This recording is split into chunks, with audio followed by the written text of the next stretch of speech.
Agak berani dia sama saya itu. Setiap narasi saya pasti dibenarkan sama Edis TV. The Truth berkata, Edis TV tidak berani sama saya. Mari kita simak pernyataan sekaligus penjelasan dari The Truth berikut ini. Kalau ke Edis TV, saya menghargai beliau. Saya itu sering naik ke komal beliau. Dulu ya, waktu Edis TV itu masih suka menaikkan orang banyak. Ya nggak berani dia sama saya Edis TV itu.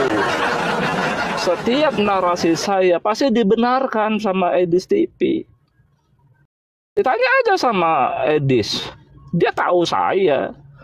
Satu-satunya komal Kristen yang nyuruh saya syahadat, yang nyuruh syahadat itu cuma Edis, teman-temannya, karena dia nggak percaya. Saya bilang saya beriman bahwa yang digantung di kayu salib itu memang Al-Masih Putra Maryam, dia Tuhan dan Juru Selamat. Seperti itu.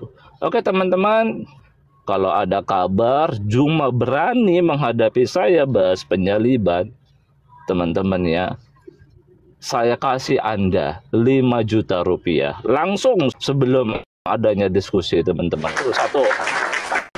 Ya. Yang kedua teman-teman, siapapun di antara kalian yang mengatakan bukan Al-Masih Putra Maryam yang digantung di kayu salib, hadapi saya. Nggak perlu kalian hadapi Oten. Hadapin saya. Ya, kita face to face. Ya, buktikan narasimu yang digantung di kayu salib itu siapa. Kalau Anda bilang Yudas, silakan. Ya, mana buktinya, mana datanya. Saya tidak bosan mengulang-ulangi penyaliban teman-teman, karena ini adalah pivot untuk mengerti konteks akhir zaman. Teman-teman, saya tunggu Anda nanti malam, baik Juma maupun siapapun di antara kalian ya. Bawa ustadzmu ke sini. Adi Hidayat kau bawa ke sini, Adi Hidayat. Ya, Somad kau bawa ke sini, Somad. Ya, terus Firanda kau bawa, Khalid Basalama kau bawa ke sini.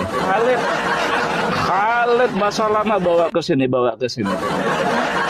Oke teman-teman, terima kasih atas dukungannya. Saya ucapkan selamat siang. Assalamualaikum warahmatullahi wabarakatuh. Salam sejahtera buat kita semua.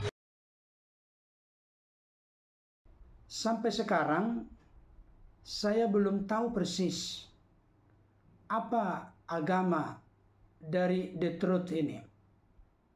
Apakah dia masih Islam atau apakah dia sudah menjadi Kristen?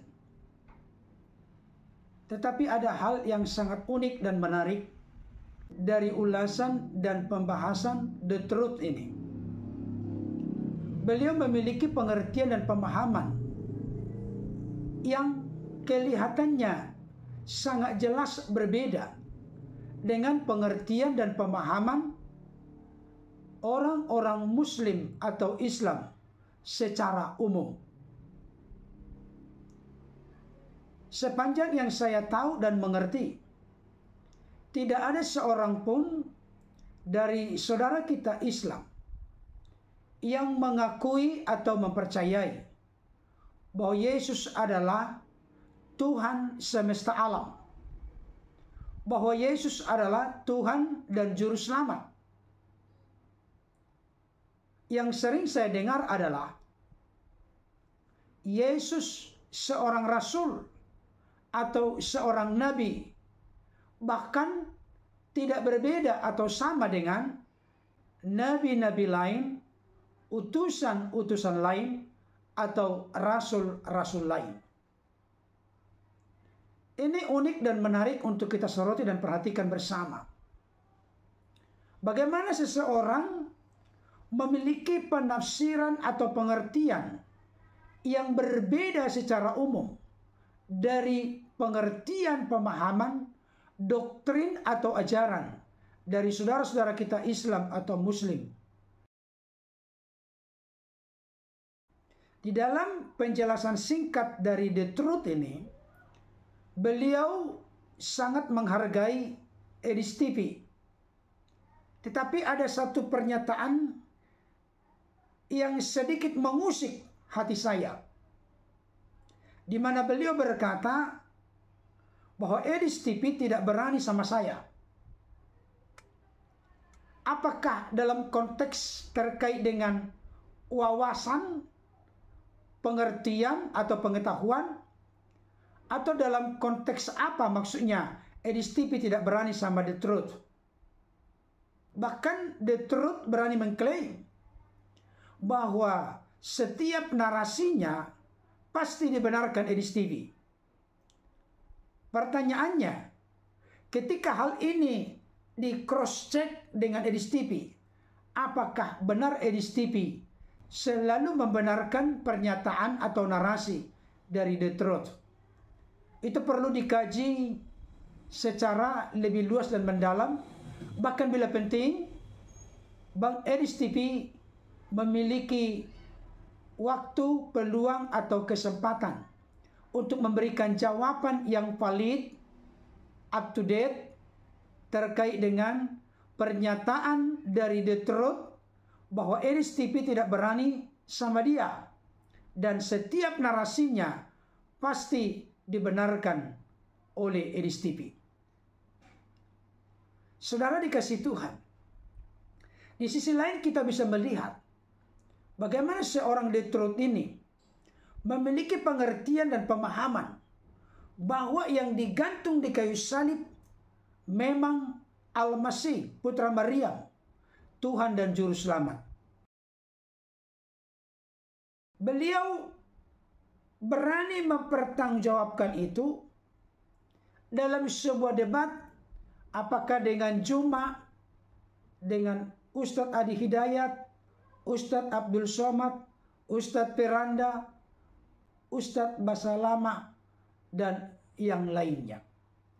Beliau berani berdiskusi atau berdebat secara langsung tanpa ada keraguan sama sekali. Ini merupakan sesuatu yang menarik ketika apa yang menjadi tanda petik tantangan dari The Truth ini bisa menjadi sebuah realita atau kenyataan yang bisa kita saksikan di media sosial. Kalau dalam konteks kekristenan, Yesus Kristus yang adalah Tuhan dan Juru Selamat kami sudah dapat dipastikan tanpa ada keraguan sama sekali, benar-benar mati dengan cara disalibkan, kemudian dikuburkan, kemudian bangkit pada hari yang ketiga. Itu adalah fakta yang sudah tertulis tertera di dalam Alkitab, baik Matius, Markus, Lukas, Yohanes. Bahkan yang menuliskannya adalah orang-orang yang menjadi saksi mata langsung. Bahkan bukti yang sudah dipaparkan di dalam Injil Matius, Markus, Lukas, Yohanes bisa juga kita lihat dituliskan oleh para ahli sejarah. Jadi menurut sejarah atau historis, Yesus juga benar-benar mati dengan cara disalibkan. Oleh karena itu, menolak kematian dan kebangkitan Yesus sama seperti upaya menegakkan benang basah, artinya sebuah usaha yang sia-sia. Bahkan sama seperti upaya menutupi matahari dengan sapu tangan yang kecil. Kematian dan kebangkitan Yesus adalah dasar iman Kristen, merupakan fakta Alkitab dan fakta sejarah atau historis. Di dalam Alkitab juga dijelaskan, Yesus itu adalah pencipta segala sesuatu. Itu jelas terlihat di dalam Yohanes 1 ayat 3. Segala sesuatu dijadikan oleh firman, dan tanpa firman tidak ada sesuatu pun yang telah jadi dari segala yang telah dijadikan. Firman itulah yang nuzul turun mengenakan tubuh kemanusiaan, namanya Yesus Kristus. Jadi dalam perspektif keimanan Kristen bersumber dari Alkitab, Yesus adalah pencipta alam semesta dalam eksistensi kekalnya sebagai firman yang bersama-sama dengan Allah, dan firman itu adalah Allah.